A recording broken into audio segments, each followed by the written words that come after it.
And have a look at this. Jesus said, I'm the resurrection and the life. The one who believes in me will live. In this story, you will hear a little bit about Lazarus, Martha, Mary, and Jesus. And I think it'll be interesting. I find when you publish content online, and probably true in life as well, people only hear a short snippet of it. And I notice sometimes someone listens to a few seconds, writes quite a nasty comment, and then I think, how do I respond to that? But I hope that at the end of the day, someone will hear something that's important and life-giving. So let's get back to talking about Lazarus. Jesus said to her, your brother will rise again. Lazarus and what I can learn from him. This is a scriptural reading. Welcome to Christmas here in the Basque Country. My name is Jonathan McCallum. Now I'm going to read a portion of scripture. It's all linked below. You can have a read of it. I may make mistakes in this video and I'll keep on going. Now a man named Lazarus was sick. He was from Bethany, the village of Mary and her sister Martha.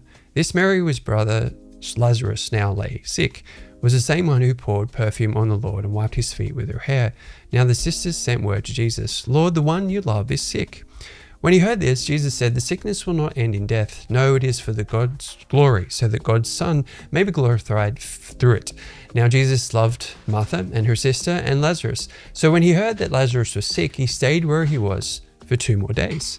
And then he said to his disciples, let us go back to Judea.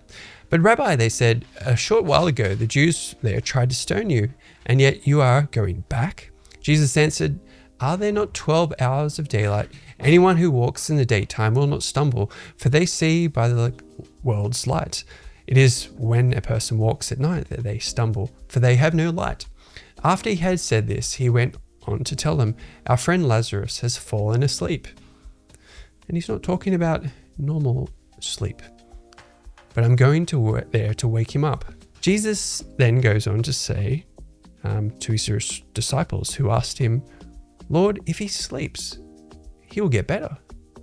Jesus had been speaking of his death, but his disciples thought he meant natural sleep. So then he told them plainly, Lazarus is dead, and for your sake I am glad I was not there, so that you may believe. But let us go to him. Then Thomas said to the rest of his disciples, let us go also, that we may die with him. Then warning Jesus not to go back to be amongst his enemies. The area seemed hostile to him. On his arrival, Jesus found that Lazarus had already been in the tomb for 4 days. Now Bethany was less than 2 miles from Jerusalem, and many Jews had come to Martha and Mary to comfort them in the loss of their brother. When Martha heard that Jesus was coming, she went out to meet him, but Mary stayed at home. Lord, Martha said to Jesus, if you had been here, my brother would not have died, but I know that even now God will give you whatever you ask. Jesus said to her, your brother will rise again. Martha answered, I know he will rise again in the resurrection of the last day. Now we arrive at the ending, but it's actually just the beginning for you and I. Jesus wept. Remember that he wept.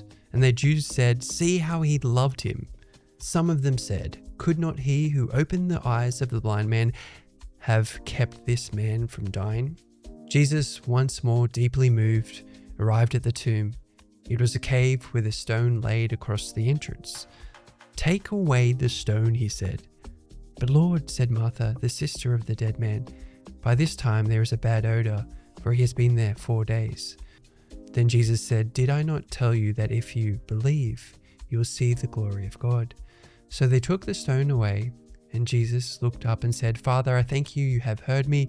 I knew you always hear me, but I have said this for the benefit of the people standing here, that they may believe that you sent me. When he said this, Jesus called in a loud voice, Lazarus, come out.